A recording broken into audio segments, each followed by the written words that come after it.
CM Dhami ने युवा धर्म संसद का किया उद्घाटन और युवाओं की ऊर्जा को दिशा देने पर दिया जोर। कहा, युवा भारतीय संस्कृति के संवर्धन के लिए संकल्पबद्ध।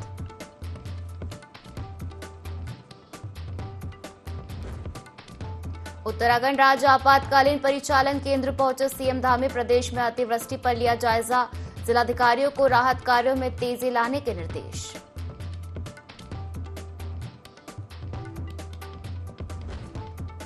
मसूरी देहरादून मार्ग पर दर्दनाक हादसा। गहरी खाई में गिरी पर्यटकों की कार, 2 की मौत, 4 गंभीर घायल।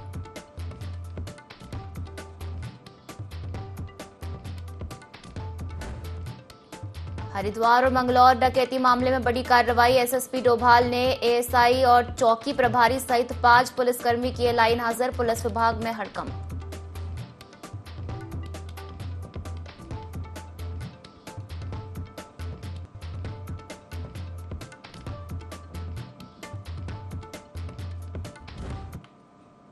नमस्कार, बहुत स्वागत है आपका देवभूमि लाइव देख रहे हैं आप और मैं हूं आपके साथ पायल। बुलेटिन की शुरुआत करेंगे जहां उत्तराखंड में लगातार पिछले 24 घंटे से हो रही बारिश से आम जीवन अस्त व्यस्त हो रखा है।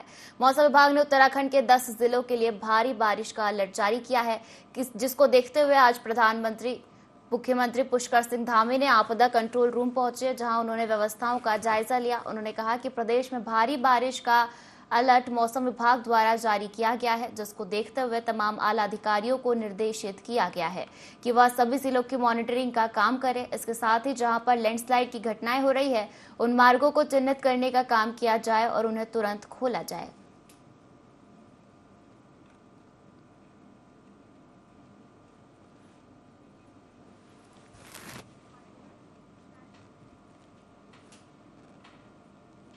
और देहरादून में वरिष्ठ पुलिस अधीक्षक अजय सिंह ने कहा कि सत्यापन न कराने वालों पर पुलिस एक्ट में कार्रवाई की जाएगी। पलटन बाजार में युवती से छेड़खानी की घटना के बाद अब बड़े स्तर पर सत्यापन अभियान शुरू किया गया है।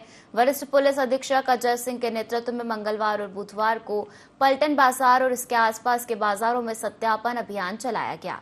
इस दौरान कई संदिग्धों को हिरासत में लेकर पूछताछ की गई। सभी का पुलिस लाइन और थानों में सत्यापन कराया गया। वरिष्ठ पुलिस अधीक्षक अजय सिंह ने बताया कि कर्मचारियों का सत्यापन न कराने वाले दुकानदारों के खिलाफ भी पुलिस एक्ट में कार्रवाई की जाएगी। सत्यापन की ड्राइव है। एक तो पर्पजली पलटन बाज़ार, चूँकि हमारा हार्ट ऑफ द सिटी एक बहुत बड़ा बाज़ार है, जहाँ बहुत सारी महिलाएं, बच्चे भी आते हैं, यहाँ पर शॉप्स हैं, वहाँ पर लगातार आते हैं। तो इस बाज़ार में घटना होने के कारण विशेष सतर्कता के तहत जितने भी हमारा सत्यापन अभियान है, ऐसे लोग हैं जो फल ठेली लगा रहे हैं, जो वहाँ के नियमित रूप से दुकानदार नहीं है, लेकिन आके बाहरी राज्यों से या कहीं अन्य जगहों से आकर यहाँ पर फल ठेली लगाते हैं, जिनका कोई वेयरअबाउट वेरीफाइड नहीं रहता है कि कहाँ से आए और कहाँ गए।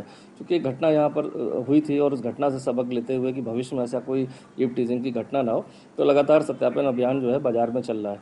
साथ ही साथ इसी तरह अन्य क्षेत्रों में भी जहाँ इस तरह की शिकायत है, पब्लिक द्वारा शिकायत की जा रही है, काफ़ी सारे लोग बाहर के आके बसे हैं, किराए पर रह रहे हैं, तो उसको भी पुलिस एक्ट के प्रावधानों के तहत उनका सत्यापन चल रहा है, जो निरंतर ऐसे क्षेत्रों में लगातार जारी रहेगा। हरिद्वार के मंगलौर कोतवाली के नसीरपुर कला पुरकाजी मार्ग पर पुलिस और बदमाशों के बीच मुठभेड़ हो गई। मुठभेड़ के दौरान एक बदमाश गोली लगने से घायल हो गया, वहीं दूसरी अंधेरे का फायदा उठाकर मौके से फरार हो गया। पुलिस ने घायल बदमाश को सिविल अस्पताल में भर्ती कराया है। बदमाश मंगलौर में 7 सितंबर को हुई लूट के मामले में शामिल था। वहीं बदमाश पर लूट, हत्या जैसे गंभीर मुकदमे दर्ज है।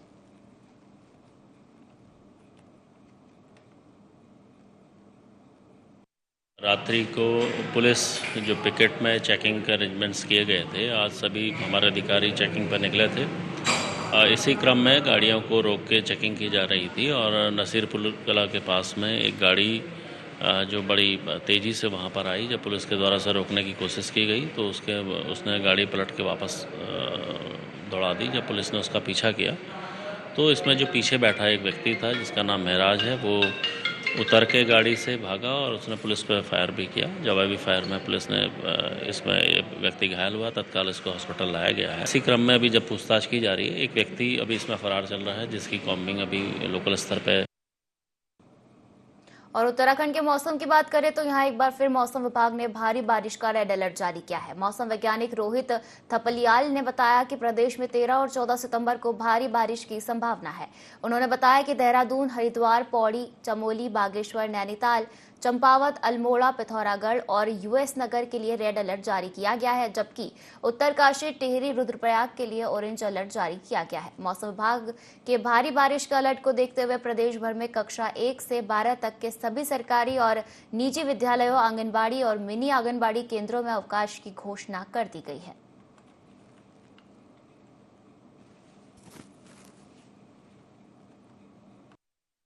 अधिकांश स्थानों पे हल्की से मध्यम वर्षा तो रहेगी, लेकिन चेतावनी की बात करें तो जो लोअर कुमाऊं के डिस्ट्रिक्ट्स हैं या फिर पूरा कुमाऊं रीजन जैसे नैनीताल, चंपावत, उधम सिंह नगर या बागेश्वर, पिथौरागढ़, अल्मोड़ा है, ऐसी पौड़ी हो गया, चमोली हो गया और देहरादून, हरिद्वार, यहाँ पर कुछ स्थानों पे भारी से लेकर बहुत भारी वर्षा की संभावना है, जबकि कहीं कहीं अत्यंत भारी वर्षा भी मिल सकती है।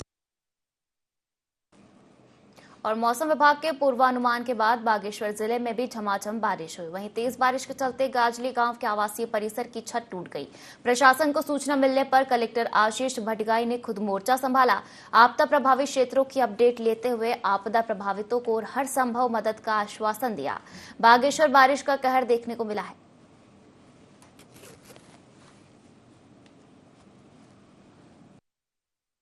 बोला बेटा क्या हुआ है, मकान टूट गया। मैंने बोला हाँ सर, 2 दीवारें पूरी टूट चुकी हैं और छत नीचे आया है और पानी जो है छत से, वो पुराना मकान है, वो जो हम पहाड़ी भाषा में पाल बोलते हैं, पाल में पानी आके वो गोट मार रहा है। बच्चे मेरे गोट में खाना बना रहे हैं और रहने के लिए माँ बाप भी हैं मेरे साथ में और बच्चे भी हैं, एक ही मकान में रह रहे हैं। और उसके बाद जो है कुछ मुआवजा मिला था मेरे को, जो 9,000 रुपया दिया था, उससे मैंने पोल काट के लेके आया था और लेबर लगाई थी और छत पे लगाई थी। कल रात को भीषण बारिश के कारण दीवार भी गिर चुकी है और छत भी नीचे आ चुका है। और इधर उत्तराखंड कांग्रेस के वरिष्ठ उपाध्यक्ष सूर्यकांत धस्माना ने राज्य के कई बिंदुओं को लेकर राजीव भवन देहरादून में प्रेस कॉन्फ्रेंस की। इस दौरान उन्होंने प्रदेश की भाजपा सरकार पर जमकर निशाना साधा। सूर्यकांत धस्माना ने कहा कि राज्य के हालात बहुत खराब है। सर्वोच्च न्यायालय ने उत्तराखंड के सीएम को राजा की तरह काम न करने की नसीहत दी है। धस्माना ने कहा कि प्रदेश सरकार के कैबिनेट मंत्री को पता ही नहीं कब उनके विभाग के तबादले या पदोन्नति कर दी जाती है। साथ ही कहा कि राज्य में कानून व्यवस्था नाम की कोई चीज नहीं बची है। महिलाओं पर लगातार अपराध हो रहे हैं और अपराधी भाजपा के कुनबे के होते हैं। राज्य में इस समय सरकार नाम की कोई चीज नहीं है। मुख्यमंत्री जी से लेकर के राज्य के मंत्रिमंडल के सदस्य जिस प्रकार का आचरण उनका है, मुख्यमंत्री जी को हाई कोर्ट, सुप्रीम कोर्ट फटकार लगा रहा है। राजा की तरह व्यवहार न करें, चुने हुए मुख्यमंत्री की तरह काम करें, ये सुप्रीम कोर्ट कह रहा है। राज्य के कैबिनेट मंत्री कह रहे हैं कि उनके विभाग में ट्रांसफर, पोस्टिंग, अटैचमेंट कैसे हो रहे हैं उनको पता ही नहीं है।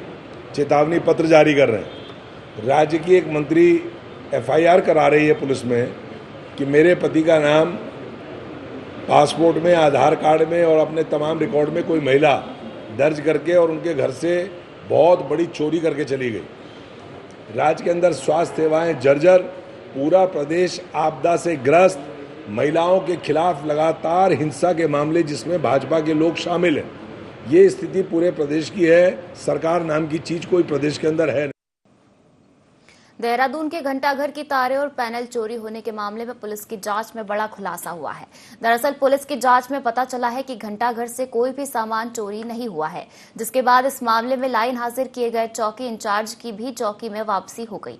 SSP अजय सिंह ने बताया कि मौके पर कोई चोर की वारदात सामने नहीं आई, बल्कि पावर सप्लाई से जुड़े तार काटे गए हैं, जिसके बाद उन्होंने नगर आयुक्त संघ घंटाघर का निरीक्षण किया।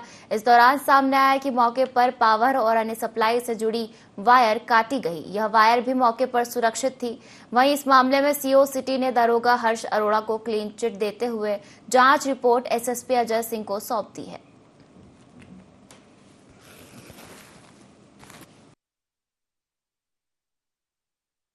धारा चौकी पर नगर निगम के अधिशासी अभियंता द्वारा एक शिकायत दी गई थी, जिसमें यह बताया गया था कि घंटाघर पर जो सुई है उस पर कहीं ना कहीं छेड़छाड़ करके कुछ सामान ऐसा किया गया जिससे कि वहाँ पर घड़ी भी रुक गई है और उसकी संभावना, चोरी होने की संभावना व्यक्त की गई थी, जिसके आधार पर जो जांच प्रार्थना पत्र था वो रिसीव कर लिया गया था। घंटाघर में जाने के 4 इसमें दरवाजे, इसमें 3 दरवाजे परमानेंट लॉक रहते हैं और एक दरवाजा जो डबल लॉक है, जिसमें पहले बाहर चैनल लगा हुआ है, उसके अंदर भी एक दरवाजा है जिसमें दरवाजा लगा हुआ है। जितने भी सामान वहाँ पर थे, इन्वर्टर, बैटरी या जो अन्य जो कीमती सामान थे, वो सभी कुछ वहाँ पर एज इट इज़ पाए गए। उनके साथ कहीं कोई छेड़छाड़ या कोई चोरी की बात नहीं पाई गई।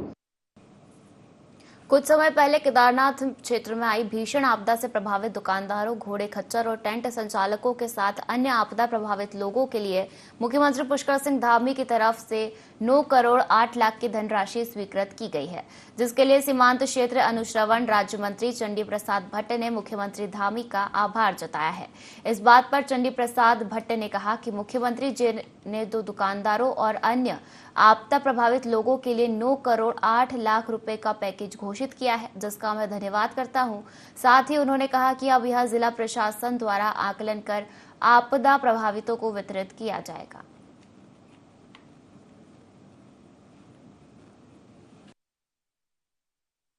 करना चाहता हूं माननीय मुख्यमंत्री जी का कि उन्होंने 9 करोड़ 8 लाख का पैकेज केदारनाथ में जो दुकानदार हैं, घोड़े, डंडी, कंडी और टेंट संचालक हैं और वहाँ पर तमाम व्यवसाय करने वालों के लिए ये जो है ये पैकेज घोषित कर दिया है। और अब इसका जो है जिला प्रशासन के माध्यम से उनकी क्षति का आकलन और बारीकी से, ऐसा नहीं कि कांग्रेस भूल जाए कि एक नाई की दुकान चलाने वाले को भी 25 लाख का मुआवजा बांटा गया था।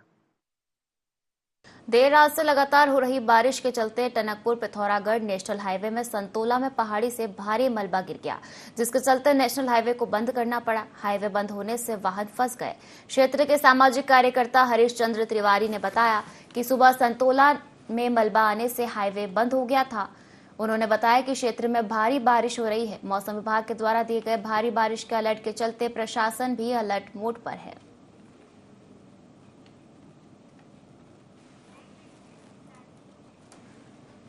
हरिद्वार में हर की पैड़ी और कई संवेदनशील क्षेत्रों पर ड्रोन उड़ाकर कुछ लोग नियमों की धज्जियां उड़ा रहे हैं। बिना परमिशन ड्रोन से वीडियो बनाकर सोशल मीडिया पेज चलाने वाले लोग अपनी फॉलोइंग बढ़ाकर खूब चांदी काट रहे हैं, जबकि इससे संवेदनशील क्षेत्रों की सुरक्षा को खतरा हो सकता है। अवैध रूप से ड्रोन उड़ाने वालों पर पुलिस भी कोई कार्रवाई नहीं कर रही है। बता दें कि ड्रोन को उड़ाने और वीडियो शूट करने के लिए गाइडलाइन बनाई गई है। बिना प्रशासन की परमिशन के किसी भी सार्वजनिक स्थान पर ड्रोन नहीं उड़ाया जा सकता। इस बाबत पूछे जाने पर हरिद्वार के एसएसपी कार्रवाई करने की बात कह रहे हैं।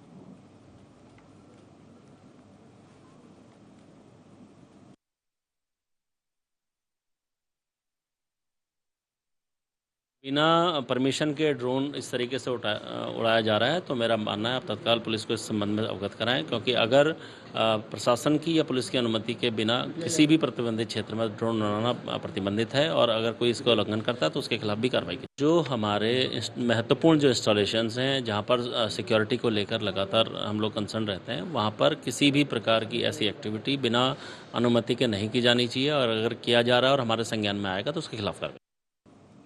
एसएसपी के निर्देश पर पलटन बाजार में आग लगने अथवा किसी आकस्मिक स्थिति से निपटने के लिए दमकल के वाहनों के पहुंचने के रिस्पांस टाइम जानने के लिए मॉक ड्रिल का आयोजन किया गया।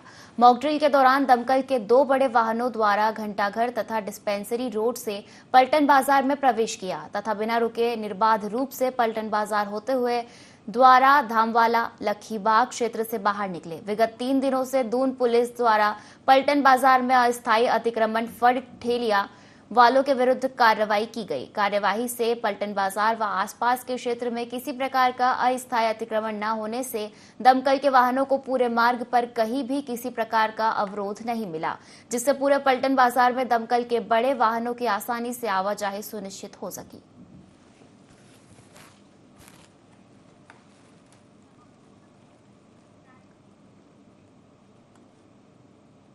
तो मुख्यमंत्री पुष्कर सिंह धामी सिंघानी हरिद्वार पहुंचे, जहां उन्होंने पतंजलि में आयोजित 2 दिवसीय युवा धर्म संसद में भाग लिया।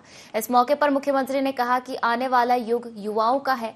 आने वाली चुनौतियां और भारत को विकसित देश बनाने में जो भविष्य में विभिन्न कार्य होने हैं, उसमें युवाओं की विशेष भूमिका रहने वाली है और इस प्रकार की धर्म संसद के माध्यम से युवाओं की ऊर्जा को सही दिशा मिल सकती है। वहीं प्रदेश में वर्षा के कारण हुई क्षति पर बोलते हुए मुख्यमंत्री पुष्कर सिंह धामी ने कहा कि वर्षा का समय उत्तराखंड के लिए हमेशा चुनौतीपूर्ण रहा है।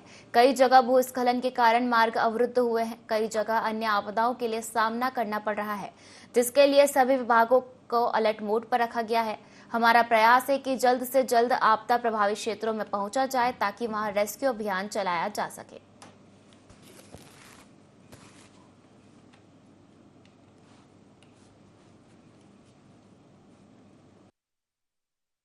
पूज्य महाराज श्री मिथिलेश नंदिनी शरण जी ने एक बहुत बड़ा संयोजन किया युवाओं का, युवा धर्म संसद के नाम से, जिसका ध्येय है कैरेक्टर के साथ कैरियर बिल्डिंग हो, चरित्र निर्माण के साथ समाज निर्माण के साथ राष्ट्र निर्माण हो, आने वाली भारत की युवा पीढ़ी संस्कारित हो, संस्कृति मूलक समृद्धि, विरासत मूलक विकास के पथ पर देश अग्रसरित हो, और यह वीर प्रसूता भारत माता माता भूमि ही पुत्रोहम पृथिव्याः के संकल्प से अनुप्राणित होकर के सब देश की युवक युवतियां इस एहसास के साथ कि मैं भगवान राम कृष्ण का वंशधर हूं, अपने भीतर ऋषित्व और देवत्व को धारण करके ऐसे प्रतिमान घड़े कि 2047 से पहले ही भारत सामाजिक दृष्टि से, आर्थिक दृष्टि से, राजनीतिक, धार्मिक, आध्यात्मिक दृष्टि से विश्व की महाशक्ति, विश्व गुरु बन जाए। इस भाव चेतना के साथ यह युवा धर्म संसद रखी है। स्वामी विवेकानंद के शिकागो भाषण का जो सप्ताह है, उस सप्ताह में देश भर के युवक युवतियों को, विश्वविद्यालय के शोधार्थी, परास्नातक, स्नातक के छात्रों को एकत्र किया जाता है। 2 दिनों का सत्र होता है और व्याख्यान और संवाद के माध्यम से उनकी जिज्ञासा, समाज जीवन में विद्यमान जो प्रश्न हैं उन पर व्याख्यान होता है, परिचर्चा होती है। आज उसका उद्घाटन सत्र यहाँ पतंजलि विश्वविद्यालय के सभागार में था। माननीय मुख्यमंत्री श्री पुष्कर धामी जी, पूज्य स्वामी रामदेव जी महाराज और श्रीमान चंपत राय जी राम जन्मभूमि तीर्थ क्षेत्र के इन महापुरुषों के द्वारा इसका उद्घाटन, उनका उद्बोधन हुआ है। उद्घाटन सत्र पूरा हुआ है। आज भारी वर्षा और मौसम का जो अलर्ट है ये हमारे लिए हमेशा से चुनौती रहा है और पूरा मानसून सत्र में अनेक स्थानों पर हमको आपदाओं का सामना करना पड़ा है, भूस्खलन का सामना करना पड़ा है। अतिवृष्टि के कारण से अनेक संपर्क मार्ग कटे हैं, अन्य चीज़ें भी हुई हैं। तो अभी सारे जिलाधिकारियों से, सारे आपदा प्रबंधन के लोगों से, SDRF, NDRF सभी हमारे तैनात हैं, सभी विभागों के लोग लगे हुए हैं और जहां भी संपर्क कट रहा है या जहां पर भी सहायता की आवश्यकता है वहां पर हमारे शासन के लोग पहुंच रहे हैं। हमारा प्रयास है कि इस पर पूरी तरह से सब लोग मुस्तैद होकर नज़र रखें और जहां भी आपदा से प्रभावित लोग हो रहे हैं उनको मदद। बद्रीनाथ धाम में देर रात से बारिश, तो वहीं नीलकंठ पर्वत, नरनारायण पर्वत सहित आसपास की चोटियों में लगातार बर्फबारी हो रही है। बारिश और बर्फबारी होने से शीतलहर का सितम जारी है। यहां नीलकंठ क्षेत्र से आने वाली ऋषिगंगा भी भारी बारिश से उफान पर है। बावजूद इसके मां नंदा के प्रति बामणी गांव के ग्रामीणों की आस्था भारी पड़ती नजर आ रही है। भारी बारिश और ठंड के बीच ग्रामीण मां नंदा देवी के मंदिर में अपनी लोक परंपराओं का पूरी निष्ठा के साथ निर्वहन करते नजर आए हैं।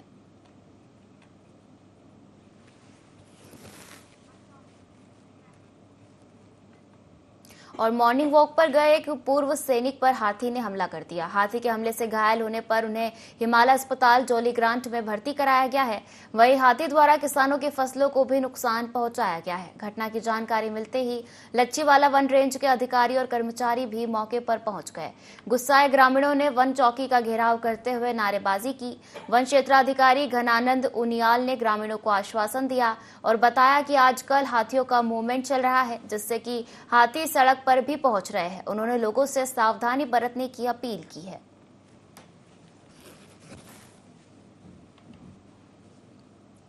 मैं निवेदन करूंगा सभी से कि जो अंधेरे में जो हम लोग घर से निकले घूमने के लिए, टहलने के लिए थोड़ा विलम्ब से निकले, क्योंकि हाथी कॉरिडोर होने की वजह से। और ईश्वर से प्रार्थना करते हैं कि उनकी सकुशल और जान बच गई। मेरी 3 बार फोन पे बात हुई है, तीसरी बार उन्होंने फोन उठाया और रेंज साहब से भी बात हुई। रेंज अधिकारी तुरंत मौके पर पहुंच गए और हॉस्पिटल में अपनी जिम्मेदारी से जिनके साथ घटना घटी उनसे मिलने के बाद वो हमारे साथ यहाँ पर भी आ गए हैं। वन अधिकारी सभी यहाँ पहुँच गए हैं। भाई पूर्व फौजी अशोक कुमार वर्मा जी को आज हाथी द्वारा हमले घायल किया गया है। हिमालय अस्पताल के पास के खिलाफ की सामना करते हैं और साथ ही साथ जैसे हाथी का आतंक है, गुलदार का आतंक है, हमारे क्षेत्र में बढ़ता जा रहा है। कई घटना हो गई है इसमें। और ये वन विभाग है, जैसे यहाँ पर चौकी है, चौकी में ताला लगा, वहाँ कोई आदमी मौजूद नहीं है। हमारी 3-4 मांग है।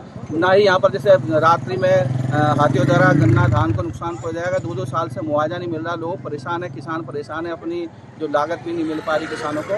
तो वन विभाग के रेंजर साहब आए, उन्होंने आश्वासन तो दिया।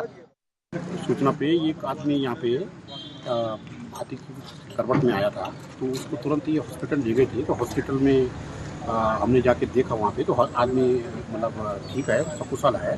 थोड़ा हल्की फुल्की पैर में चोट बता रहा है वो, लेकिन मेरी बात हुई है उससे, आदमी ठीक है। तो ऊपर वाले की कृपा से चलो हाथी की चपेट में आने से जान बच गई। शुक्रगुजार हैं ऊपर वाले के। आय से अधिक संपत्ति मामले में घिरे कैबिनेट मंत्री गणेश जोशी पर एक बार फिर पूर्व मुख्यमंत्री हरीश रावत ने तीखा हमला बोला है। हरीश रावत ने कहा है कि भाजपा सरकार में गणेश जोशी भ्रष्टाचार के सर्वांगीणता के प्रतीक है। उन्होंने कहा कि इस मामले में मुख्यमंत्री धामी मौन क्यों हैं। हरीश रावत ने कहा कि मामला गंभीर है।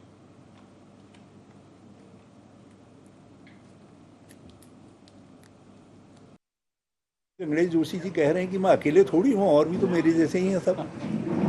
आप पता नहीं कितना, ये सवाल मैंने आपको दे दिया, आप पूछिए। गणेश जोशी जी हो सकता है आपको बताना चाहेंगे। ये गंभीर मामला है। पहले सीबीआई उनके विभाग की जांच कर रही, फिर सिंचाई विभाग में भ्रष्टाचार का मामला देहरादून का उठा है, उनका पीएम सिंचाई वाले में जो है उसमें उठा है। सैन्य धाम के नाम पर खुली लूट यहाँ के समाचार चैनलों ने, दूसरों ने पूरी खुल करके दिखाई है कि हमारा अपराधी कौन, गणेश जोशी धामी क्यों है, इस पर मौन। भ्रष्टाचार में जो सर्वांगीणता है उसके प्रतीक है। लोहाघाट के ग्राम पाटन पाटनी में 4 दिवसीय मां झूमाधुरी नंदाष्टमी महोत्सव का देवी रथ निकलने के साथ समापन हो गया। ग्राम पाटन पाटनी के पाल देवती मंदिर एवं रायकोट महर कुंवर के भगवती मंदिर में ढोल नगाड़ों के साथ देवी रथ निकले, जो मां झूमाधुरी मंदिर में पहुंची, जहां देव डांगारों के साथ सभी भक्तों को आशीर्वाद दिया गया। पाटन पाटनी के डोले में मां भगवती के रूप में उमेश चंद्र पाटनी एवं धन सिंह पाटनी विराजमान थे।